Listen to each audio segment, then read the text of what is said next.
बिस्मिल्लाहिर्रहमानिर्रहीम। अस्सलाम वालेकुम नाज़रीन, मैं नदीम साकिब। नाज़रीन, क्या कभी आपने सुना है कि बीनाई नहीं है लेकिन दुनिया के 50 से ज़्यादा यूनिवर्सिटियों में लेक्चर है? क्या आपने कभी किसी नाबीना को स्टेज पर खिताब करते सुना है कि ऐसा मुमकिन है कि जिसे दुनिया नज़र ना आए वो दुनिया को देखने का नया ज़ाविया सिखा दे? आज की वीडियो में हम एक ऐसे नौजवान की कहानी सुनाएंगे जिसने दुनिया को ये साबित किया कि बीनाई ना हो तो क्या हुआ, बसीरत होनी चाहिए। ये कहानी है डॉक्टर ज़िया की, पाकिस्तान के छोटे से गांव से ताल्लुक़ रखने वाले नाबीना बच्चे की, जो 8 साल की उम्र में मुकम्मल तौर पर अपनी बीनाई खो बैठा। घर वाले सदमे में, मोहल्ला खामोश, उस्ताद भी नाउम्मीद, मगर इस बच्चे ने अपने अंदर की रोशनी से वो देखना शुरू किया जो आम आँख ना देख सके। इससे कुरान पाक हिफ्ज़ किया, फिर स्कूल गया और ऑडियो बुक से इल्म हासिल करना शुरू किया। किताबें सुनना, रिकॉर्ड करता और बार बार दोहराता और फिर एक दिन इससे स्कॉलरशिप मिली। बैरून मुल्क गया, MA, फिर PhD और फिर दुनिया की 4 से ज़्यादा यूनिवर्सिटियों में लेक्चर देने वाला जो पहला पाकिस्तानी नाबीना बन गया। अंधेरों में चिराग जलाने वाला हूँ मैं, बीना नहीं पर ज़माना दिखाने वाला हूँ।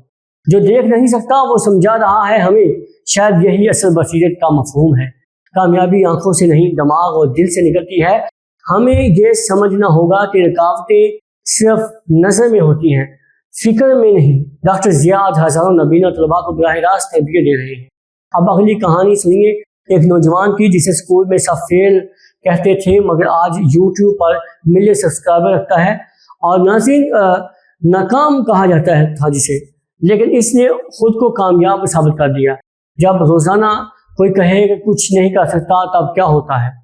कुछ लोग टूट जाते हैं मगर कुछ वो करते हैं कि पूरी दुनिया हैरान रह जाती है। ये कहानी है लाहौर के एक नौजवान उमैर अहमद की, जिसे असातिज़ा, रिश्तेदार, यहाँ तक कि अपने दोस्त भी कहते थे तुम्हारे बस की बात नहीं, तुम फेल हो। इसका ख्वाब था वीडियो एडिटर बनने का, लेकिन न कंप्यूटर था न सीखने का वसाइल थे। इससे मोबाइल से शुरू किया, यूट्यूब पर फ्री वीडियो देखकर सीखा, फिर फ्री काम किए, छोटे प्रोजेक्ट्स, और फिर आज वो 1.2 मिलियन सब्सक्राइबर वाला यूट्यूबर, कामयाब फ्रीलांसर और 50,000 नौजवानों का इंस्ट्रक्टर है। दुनिया कुछ भी कहे, अगर आप खुद को पहचान लें तो दुनिया की आवाज़ें पीछे रह जाती हैं। वो जो कल तक मुझ पर हंसते थे आज मेरे निसाब से पढ़ते हैं।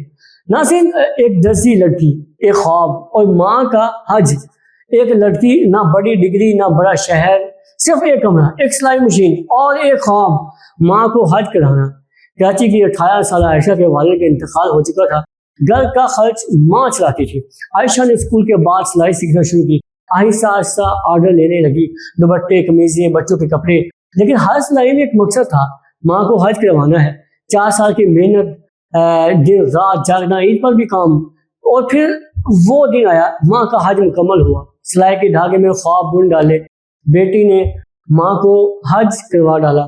न माल था न वसाइल, सिर्फ दुआएं थी और इरादे आयशा ने साबित कर दिया। सच्ची नियत हो तो अल्लाह खुद रास्ते बनाता है।